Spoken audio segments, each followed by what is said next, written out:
पता है जब मम्मी नज़र उतारती है या कोई भी आपकी नज़र उतारता हम्म। है, एक्चुअली हो रहा क्या होता है? अगर कोई बहुत नकारात्मक व्यक्ति है, जिसका थॉट्स बहुत नकारात्मक है, वो बिल्कुल मतलब हमेशा नेगेटिव ही सोचता है लोगों के बारे में, ऐसे नेगेटिव लोगों का ना थॉट्स बड़ा जल्दी मैनिफेस्ट करता है, बड़ी जल्दी। जैसे जब साधना मार्ग में आप आगे बढ़ेंगे ना, तो आपको बताया जाएगा आपके गुरुओं के द्वारा कि कम बोलो, ठीक है। दूसरा क्या, कम सोचो। कम सोचो में क्या, अपने बारे में नेगेटिव कम सोचो। आप अगर साधना मार्ग में हैं और अपने बारे में नकारात्मक चीज़ें सोचेंगे, वो तुरंत मैनिफेस्ट करता है। आपके लाइफ में कुछ पॉजिटिव होने वाला है, आप सोचिए उसके बारे में नेगेटिव, वो बिल्कुल सीधी लकीर सा होने वाला काम जो है वो 10 भाग में होगा, ठीक है ना। उसी तरीके से जो नकारात्मक लोग होते हैं, जिसको पहले विचेस बोला जाता था, मतलब नॉट विक्कन वाला विच नहीं, ऐसे विच जो बोलते थे, तो बेसिक वो आपको अगर देख लें और आपके बारे में कुछ नेगेटिव सोच लेना, तो आपका जो एनर्जी, मतलब इसको मेटाफिजिक्स आप मान लीजिए, मेटाफिजिक्स का ये थ्योरी है कि आपके आसपास जो आ रहा है ना, आपका फील्ड है, उसमें उनका एनर्जी आकर के मिक्स हो जाता है। और एक बार जब वो एनर्जी आपके अंदर आ गया, तो वो अपने हिसाब से आपको फिर मतलब आपका सोचना, आपका शारीरिक संरचना उसको चेंज करता है। तो जब ये हम लोग क्या, जब झाड़ते तो किन चीज़ों से झाड़ते हैं, नींबू से झाड़ते हैं, एसिडिक होता है, तो वो जो भी अनवांटेड एनर्जी है वो उससे निकल जाती है। क्या देवी साधना करने से भी नज़र उतारी जा सकती है खुद से? जो देवी के साधकों को नज़र लगती ही नहीं है।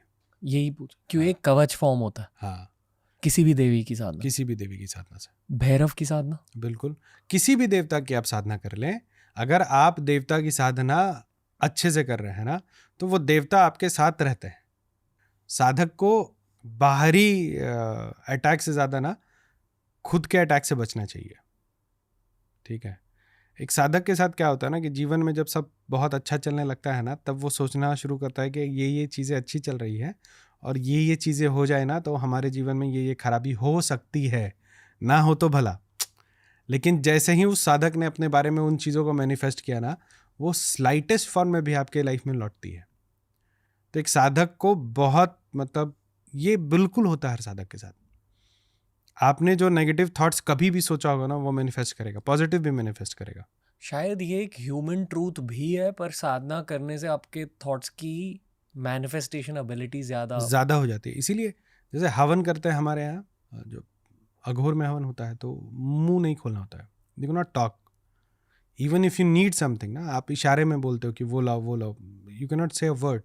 Every word that is said during Aghor sadhana havan, वो मैनिफेस्ट हो जाएगा। किसी के बारे में बुरा नहीं सोचना है, किसी के बारे में बुरा नहीं बोलना है। और आपने सही बोला, ये आम लोगों के लिए भी होता है। बहुत लोग आते हैं हमारे पास कि हमारा जो काम है बिल्कुल बनता हुआ बिगड़ जाता है। ये वो लोग होते हैं ना जो अपने बारे में नकारात्मक सोचते हैं। कोई भी काम बनने वाला हो तो उसके बारे में 10 बार सोचेंगे कि अगर ये होगा तो ये काम नहीं हो पाएगा, मतलब एकदम 100% है ये काम हो जाना है, but then they will think कि ऐसा होगा तो नहीं होगा, ऐसा होगा। Everything they think about themselves ना, वो धीरे धीरे मैनिफेस्ट होता है और चीज़ें रुकनी शुरू हो जाती है जीवन में। एक लाइफ और करियर ओरिएंटेड चीज़ कहना चाहूँगा यहाँ। I think 99% of people watching this podcast, उनके भी मटीरियलिस्टिक गोल्स हैं। अक्सर मैंने ये देखा कि जो लोग भैरव को पूछते हैं, जो लोग शक्ति को पूछते हैं, उन सारों के कोई ना कोई मटीरियलिस्टिक एम्बिशंस तो होते हैं। डजंट मीन दैट द भक्ति इज नॉट देयर। भक्ति के साथ पूजा करते हैं। ये करियर गाइडेंस क्या ले सकते हैं भैरव से, शक्ति से? देखिए, ये एक विषय ना अभी जो लोग नहीं समझ पा रहे हैं, बहुत लोग अभी जो युवा है ना, वो पढ़ाई लिखाई करके सब जो है सन्यासी बन रहे हैं, ठीक है। और उनके हिसाब से अगर वो उस तरीके से देवी भक्ति करें या फिर देवताओं की भक्ति करें, तो उनको जो मार्ग है उनका जल्दी प्रशस्त होगा। ऐसा लोग सोचते हैं ना कि आपने लाल कपड़ा पहन लिया, आपने पीला कपड़ा पहन लिया, आपने गेरुआ कपड़ा पहन लिया, तो आप बड़े भक्त हो गए। और अगर आप शर्ट पैंट पहन रहे हैं तो आप छोटे भक्त हैं। और ये बात आपने पिछले बार भी मुझसे पूछा था कि क्या मटेरियल डिजायर्स एक हिंड्रेंस है स्पिरिचुअल ग्रोथ में, right? Something like that. No, it is not. This is the plan of Mahamaya, ठीक है।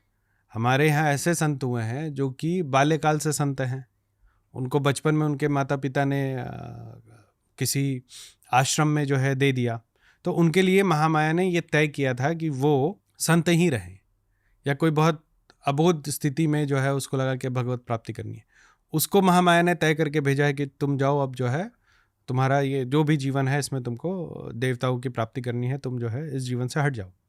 लेकिन जो एक गृहस्थ धर्म में व्यक्ति है उसका पहला उद्देश्य है कि वो गृहस्थी को पूर्ण रूप से निर्वाह करे, और उसके बाद ही जो है उसको क्या कहते हैं धर्म में जो है अपना समय देना चाहिए, और देवताओं के प्रति जो भाव है वो भाव रखे, और देवताओं को ये बोलो कि जो हमारे लिए सबसे अच्छा है वो आप तय कीजिए। Okay, to summarise, I think आप ये कह रहे हो कि एक ह्यूमन लाइफ का पाथ होता है। पहले आपको खुद के फैमिली के बारे में, खुद के बारे में, खुद के कंफर्ट के बारे में पहले उन सारी चीज़ों पर ध्यान देना चाहिए। बिल्कुल। और अगर साधना में आगे जाने की इच्छा है आपके दिल में तो डेटी से रिक्वेस्ट करना चाहिए कि हाँ, take me to that point. जो आपके डेटी है ना वो आपका मार्ग प्रशस्त करेंगे, वही सारे व्यवस्था करेंगे। मान के चलिए 12 से 10 साल पहले, या फिर जब हम सिर्फ दुर्गा सप्तशती करते थे, हमें थोड़ी पता था हम साधक बन जाएंगे। हमने तो अपना एक जीवन शुरू किया, हमने मास कम्युनिकेशन की पढ़ाई की, हमने अखबारों में नौकरी किया, हमने यूनिसेफ में नौकरी किया, और जो भी किया, कुछ दिन पॉलिटिक्स में रहे। हमें कभी नहीं पता था कि हम क्या कहते हैं बिल्कुल ही धर्म के मार्ग पे चल देंगे। लेकिन देवताओं ने इस तरीके से जीवन को मोड़ा कि हम अपने साधना मार्ग में आ गए, और अभी जितना देवताओं पर हम ध्यान देते हैं उतना ही हम अपनी गृहस्थी पे भी ध्यान देते हैं। किसी पे भी अगर हम कम ध्यान दे रहे हैं इसका मतलब हम अपने धर्म के साथ सही नहीं है, क्योंकि हमें पहला धर्म जो हमें जिसका अनुसरण हमें करना वो गृहस्थ धर्म का है। या फिर हम सन्यासी हो जाएं, सब कुछ छोड़ छाड़ दें, भगोड़े बन जाएं, वो नहीं करना चाहिए, ठीक है ना। वुड यू से कि सन्यासी बनने के पीछे कोर लॉजिक यही रहता है कि साधना में आगे बढ़ना है जल्दी से, मतलब स्पीड का कोर लॉजिक रहता है? देखिए, अभी जब आप सन्यासियों से बात करेंगे ना तो वो लोग भी इस चीज़ का मजाक उड़ाते हैं।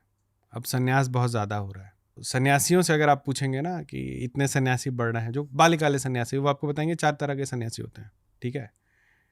पहले सन्यासी जिनको काम नहीं करना है तो वो सन्यासी बन जाते हैं, कुछ काम करते हैं, उनको भोजन मिलता रहता है।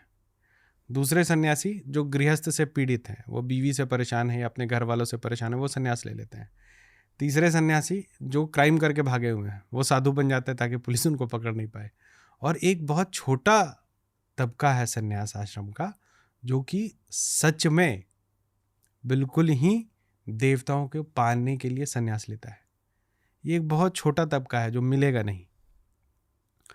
बाकी जो हैं वो, मतलब हमारे एक गुरुदेव थे, सन्यासी थे, उन्होंने बोला जो अपने परिवार का नहीं हुआ तुम्हारा होगा। बड़ी बात उन्होंने बोली थी हंसते हुए, लेकिन आप समझो कि उन्होंने कितनी बड़ी बात बोली। और ये बात सन्यासी लोग भी बोलते हैं कि हर सन्यासी ऐसा नहीं होता कि आप दंडवत प्रणाम कर जाएं उनके सामने। बहुत कम सन्यासी ऐसे हैं जो बाल्यकाल के हैं, उनको आपको देख करके जो है ऐसा भाव आएगा, उनको देख के आपको समझ में आएगा ये सन्यासी है।